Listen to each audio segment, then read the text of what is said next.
जब central contract 2023-24 का आता है तो ईशान किशन का नाम उस सूची से बाहर हो जाता है।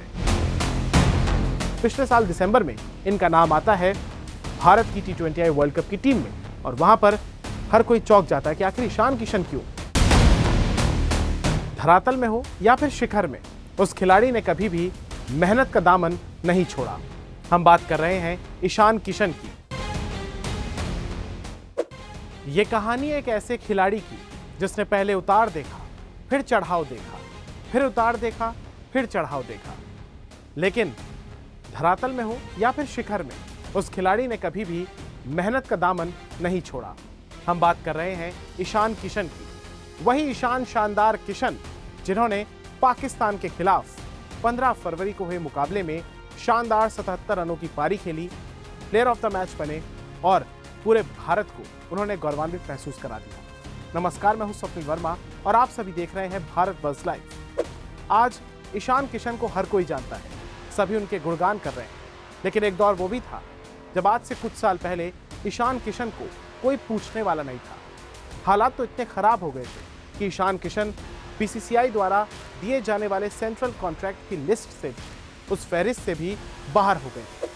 इसके बाद ईशान किशन काफी दुखी रहने लगे थे, लेकिन इस बीच भी उन्होंने मेहनत का दामन कभी नहीं छोड़ा और अंततः उन्हें ऊपर वाले की मदद से कहें या अपनी लगन और मेहनत परिश्रम के दम पर कहें, उन्हें इसका अवार्ड जरूर मिला। और फिर कहीं ना कहीं भारत के सामने, टीम इंडिया के सामने आज एक और उभरता हुआ खिलाड़ी वापस आया। नाम है ईशान किशन का। अगर मैं आपको इनकी कहानी बताऊं, बड़ी ही प्रेरणादायी है।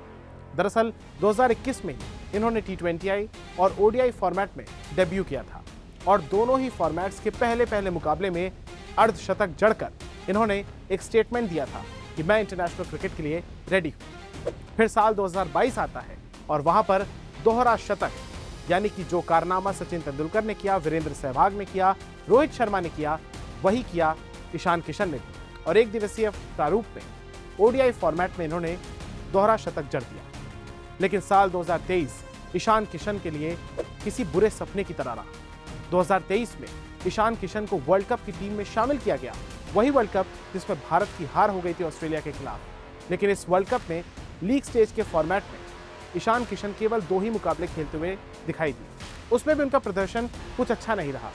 ईशान किशन हमेशा अपने किट बैग्स को उठाते थे, शहर से शहर, स्टेडियम द स्टेडियम चेंज करते रहते थे, इस उम्मीद में कि शायद इस मुकाबले में उनका नाम अंतिम 11 में आ जाएगा, लेकिन ऐसा होता नहीं था।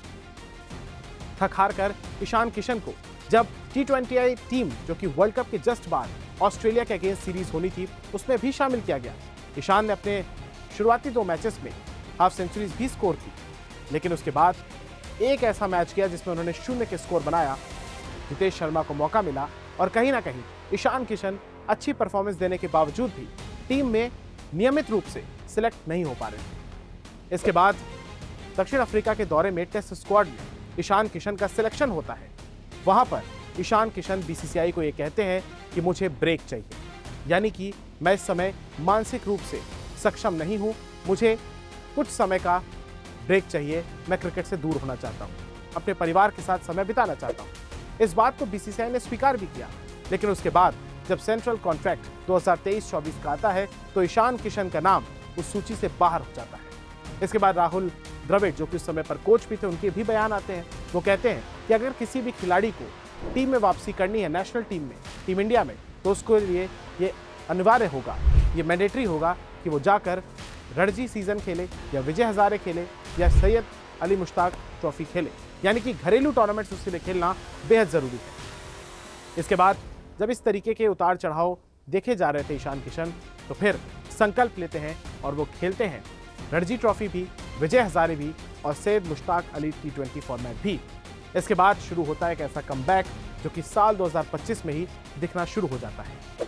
उससे पहले उनकी हालांकि 1 साल के बाद कॉन्ट्रैक्ट में वापसी भी हो जाती है, लेकिन साल 2025 में सैयद मुश्ताक अली T20I जो फॉर्मेट होता है, जो घरेलू टूर्नामेंट है भारत का क्रिकेट का, उसमें पहली बार ईशान किशन झारखंड टीम की कप्तानी करते हैं और झारखंड को पहली बार चैंपियन भी बनाते हैं। न सिर्फ विजेता बनाते हैं, बल्कि ईशान किशन इस पूरे सीजन में सैयद मुश्ताक अली T20I के सबसे ज़्यादा रन, सबसे ज्यादा छक्के और फाइनल में शतक लगाने वाले बल्लेबाज भी बन जाते हैं।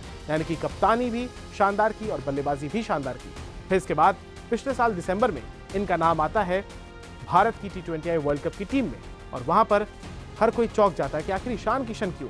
लेकिन अब ईशान किशन ने यह साबित कर दिया अपनी परफॉर्मेंस से। लगातार उन्होंने शानदार पारियां खेली।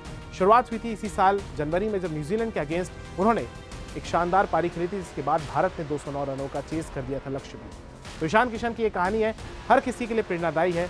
उम्मीद करते हैं कि ईशान किशन की इस कहानी से आप सभी भी मोटिवेट होंगे। इस वीडियो को ज़्यादा से ज़्यादा शेयर कीजिएगा और हमारे news channel Bharat buzz live को सब्सक्राइब कीजिएगा। धन्यवाद। भारत बज़ लाइव, हर खबर में भारत।